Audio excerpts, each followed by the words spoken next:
I'm Matt Kokinas, owner of Microfarm Organic Gardens, and today we're going to show you how to maintain your garden tools. And we're going to start by teaching you how to sharpen and maintain a proper edge on chopping and slicing tools. Sharpened hoes and shovels slice through rocks and roots easier and make gardening more fun.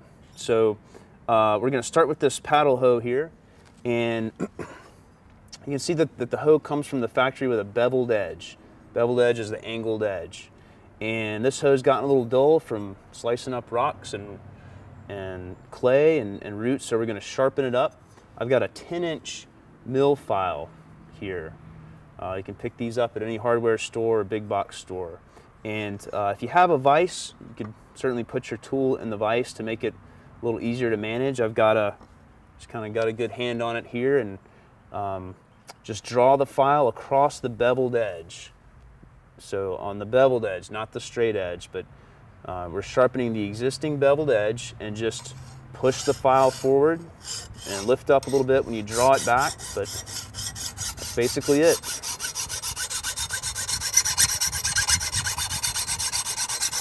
The angle between the file and the blade determines how sharp or strong the edge is. So you know, preferences vary. A lot of gardeners like a sharper edge on their hoes and a stronger edge on shovels, but a good 40-degree edge is going to be a nice, both strong and sharp edge for most of the garden tools in the shed. So try and eyeball a 40-degree or 35-degree edge and sharpen it up.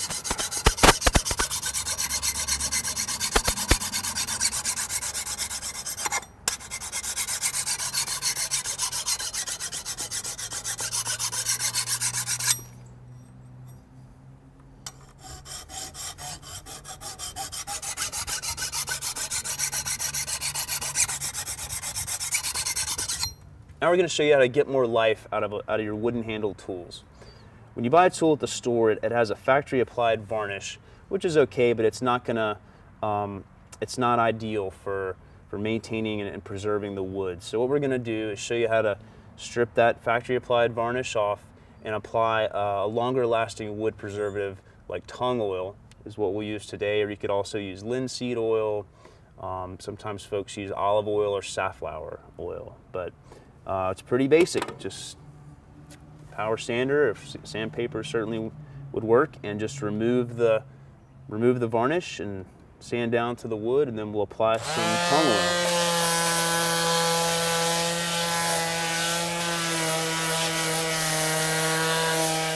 So now we have our handle stripped of the factory applied varnish, and we are going to put on gloves because tung oil is some sticky stuff, and we're gonna just take a cloth and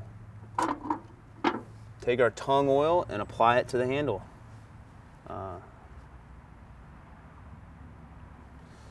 Just that simple.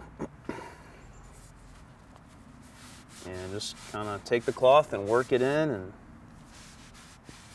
this is a short handled tool, so this will be a really short video.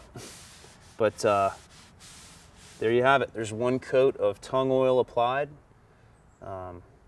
Give it a day to dry, and it actually penetrates the wood pretty deeply, and then come back the next day and apply another coat. And you'll have a wood handle that's going to last much longer than it would just off the shelf at the store. Once you clean your tools off, a great way to keep rust from forming is to take the tool and plunge it into a bucket of oily sand. And it's just plain old construction sand with some type of vegetable oil. Here I've used peanut oil, but you don't want to use a motor oil, as you could contaminate your soil with petrochemicals. So just a good vegetable oil from the grocery store, and pour it in, and scours your tool, coats it with a layer of oil, and prevents rust from forming on the metal.